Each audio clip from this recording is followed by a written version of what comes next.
बिस्मिल्लाहिर्रहमानिर्रहीम, अस्सलाम वालेकुम। Welcome to my YouTube channel law students platform. इस वीडियो में हम पढ़ेंगे powers, functions and features of House of Lords of UK. UK की पार्लियामेंट जो अपर हाउस है, हाउस ऑफ लॉर्ड्स, उसके पावर्स, फंक्शंस और फीचर्स कौन से हैं। इसमें हम इंट्रोडक्शन, डेफिनेशन और फीचर्स पढ़ेंगे। जो यूके की पार्लियामेंट है वो ये है जो आपको तस्वीर में दिख रही है। अब powers and functions of House of Lords. House of Lords is the upper chamber of parliament. It is permanent chamber and organized basically on the hereditary principles. It is consisted of 800 members. Strength of house keeps varying due to the death of old members and appointment of new one. House of Lords parliament का upper chamber है और ये permanent chamber है। इसमें जो members elect किए जाते हैं वो हेरिडेटरी प्रिंसिपल्स के बुनियाद पे किए जाते हैं। इस हाउस में 800 मेंबर्स हैं। जो हाउस की स्ट्रेंथ है वो चेंज होती रहती है मेंबर्स की डेथ की वजह से, न्यू मेंबर्स के आने की वजह से। 800 मेंबर्स हैं, ये ऊपर नीचे हो सकते हैं। कोई किसी मेंबर ने रिजाइन दे दी या कोई किसी मेंबर की डेथ हो गई, किसी और मेंबर्स को अपॉइंट किया गया, इस वजह से जो हाउस की स्ट्रेंथ है वो चेंज होती रहती है। अब history of House of Lords. Split in parliament took place in the time of Edward III। अब जो पार्लियामेंट तकसीम हुई थी वो एडवर्ड III के टाइम पे हुई थी। He convened the meeting of model parliament. उसने मॉडल पार्लियामेंट में एक मीटिंग को कंडक्ट किया where the clergy and barons organised themselves to sit in the second chamber different from House of Commons. जहां पर क्लर्जी एंड बेरोन्स ने ये organise किया कि वो एक दूसरे चैम्बर में बैठेंगे जो कि हाउस ऑफ कॉमन से मुख्तलिफ होगा। House of Lords remained very powerful till 18th century. The aristocratic classes had firm grip over both chambers, but the change occurred in 19th century along with the introduction of electoral reforms and extension in suffrage, which led to the reduction in their powers. 18th century तक जो house of Lord's था वो बहुत ही powerful था। तो aristocratic classes थे, उनकी दोनों हाउसेस पे बहुत मजबूत ग्रिप थी। लेकिन जो चेंज अकर हुई वो 19th सेंचुरी के बाद हुई। यूनिवर्सल सफरेज और इलेक्टोरल रिफॉर्म्स का इंट्रोडक्शन हुई, यानी वोटिंग की इंट्रोडक्शन जब हुई, हाउस ऑफ लॉर्ड्स के जो पावर्स हैं वो रिड्यूस होना शुरू हुए। Presently their position has been reduced to that of satisfying chamber only. मौजूदा दौर में हाउस ऑफ लॉर्ड्स के पास बहुत ही कम पावर्स हैं, इनको सेटिस्फाइंग चैम्बर ही कंसीडर किया जाता है। इसकी कंपोजिशन देखते हैं। Total strength of House of Lords is approximately 780 to 800 members, which keeps on varying due to death of old members and appointment of new members. अब हाउस ऑफ लॉर्ड्स की जो total strength है वो उसमें 780 या 800 members होते हैं। तो ये चेंज होते रहते हैं जैसे मैंने आपको शुरू में बताया। Some members are appointed for life time. कुछ मेंबर्स लाइफ टाइम के लिए अपॉइंट होते हैं, but their heirs have no right to succeed as members. लेकिन उनके जो हेयर्स होते हैं वो उस हाउस का मेंबर नहीं बन सकते। These members fall into 7 distinct categories, और ये मेंबर्स 7 मुख्तलिफ कैटेगरीज में फॉल करते हैं। सबसे पहली कैटेगरी है मेंबर्स ऑफ रॉयल फैमिली, दूसरी है हेरिडेटरी पीयर्स, तीसरी है लाइफ मेंबर, फोर्थ है representative peers of Scotland, fifth है representative peers of Ireland, sixth है लॉर्ड्स ऑफ अपील और सेवंथ है spiritual Lord's.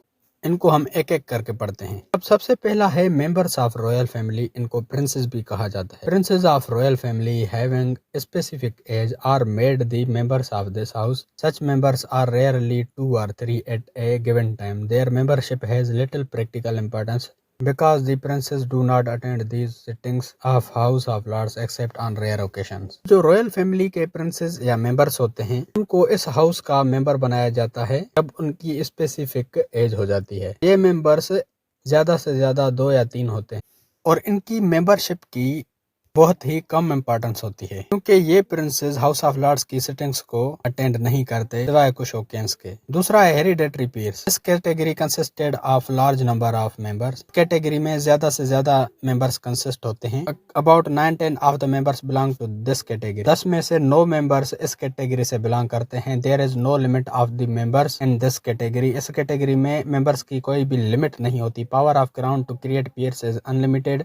Sovereignty can create as many people as it likes. Eligibility of members 18 years, not aliens, not bankrupts, not treason felon, men. Crown के पास ये unlimited power होता है कि वो इतने भी पीयर्स को इलेक्ट कर सकता है। जो सोवेरेनिटी है वो भी इतने लोग चाहे उतने लोगों को हेरिडेटरी पीयर बना सकती है। इसमें जो एलिजिबिलिटी क्राइटेरिया है वो बंदा कम से कम 18 साल का होना चाहिए, एलियन नहीं होना चाहिए, बैंकरप्ट नहीं होना चाहिए, या गुनाहगार नहीं होना चाहिए, या ट्रेजोन नहीं होना चाहिए, बगावत उसने नहीं की हो, तो वो मैन होना चाहिए। However, since 1963, Pierre says women have been given right to sit in the House of Lords.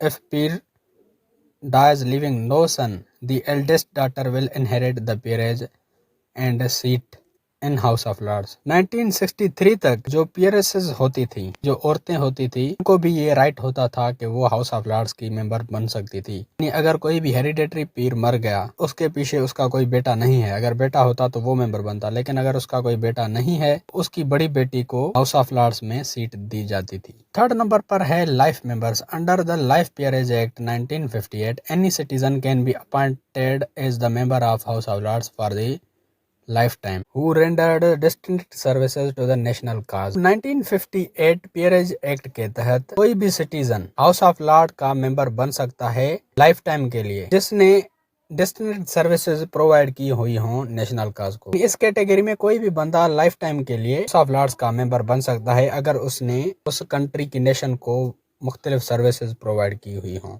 Fourth है representative peers of Scotland. Their number is 16 and they are elected by the Scottish peer in accordance with the provisions of the Treaty of Union 1707। इन members का जो number है वो 16 होता है और इनको जो इलेक्ट करता है वो स्कॉटिश पीर, स्कॉटलैंड का जो पीर होता है वो इलेक्ट करता है प्रोविजंस ऑफ ट्रीटी यूनियन 1707 के तहत। All the Scottish members were made permanent members under Peerage Act of 1943। जितने भी स्कॉटिश मेंबर्स हैं उनको परमानेंट मेंबर बना दिया गया पीयरेज एक्ट 1943 के तहत।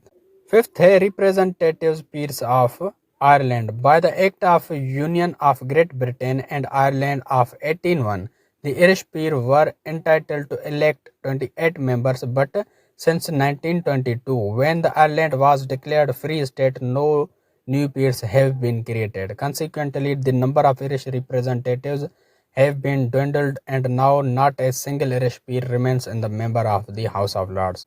Union of great Britain and Ireland act 1801 के तहत जो इरिश पीर है उसको ये पावर है कि वो 28 मेंबर्स को इलेक्ट कर सकता है आयरलैंड से, लेकिन 1922 से लेकर जब आयरलैंड को एक फ्री स्टेट डिक्लेयर कर दिया गया उसके बाद कोई भी पीर इलेक्ट नहीं किया गया हाउस ऑफ लॉर्ड्स के लिए। इस नतीजे में आयरिश रिप्रेजेंटेटिव्स हैं, आयरिश के मेंबर्स हैं, वो आहिस्ता आहिस्ता कम होना शुरू हुए और प्रेजेंट टाइम में हाउस ऑफ लॉर्ड्स में कोई भी सिंगल आयरिश पीर मौजूद नहीं है।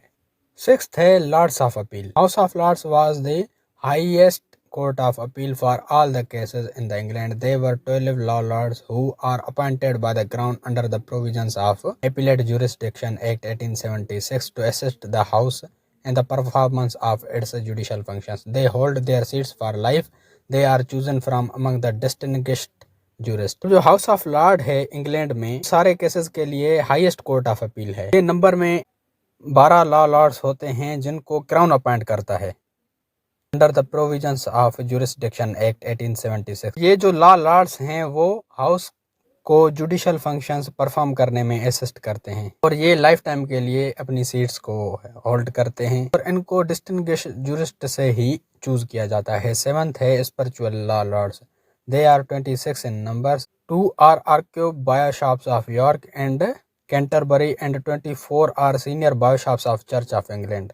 ये नंबर में 26 होते हैं। 2 मेंबर्स यॉर्क और कैंटरबरी आर्कियोबाइशॉप्स होते हैं और 24 जो होते हैं वो सीनियर बाइशॉप्स होते हैं इंग्लैंड के चर्च के। व्हेन ए सेटिंग बाइशॉप डाइज और resigns, the one next on the list in order of seniority becomes the member. जब कोई भी बाइशॉप मर जाता है या रिजाइन कर जाता है उसके बाद जो नेक्स्ट होता है लिस्ट पे सीनियरिटी के बेस पे उसको सिलेक्ट किया जाता है। तो ये थे हाउस ऑफ लॉर्ड्स और हाउस ऑफ लॉर्ड्स की कंपोजिशन। अगर आपको हाउस ऑफ लॉर्ड्स के पावर्स और फंक्शंस की वीडियो देखनी है तो आप मेरे चैनल की प्लेलिस्ट विजिट कर सकते हैं यूके कॉन्स्टिट्यूशन के नाम से। अगर आपको लॉ के रिगार्डिंग किसी भी टॉपिक की वीडियो चाहिए तो वो टॉपिक लिख के साथ में LSP लिख के सर्च करेंगे तो आपको सबसे पहले मेरी वीडियोस मिल जाएंगी जिससे आप अपना इजीली कॉन्सेप्ट क्लियर कर सकते हैं।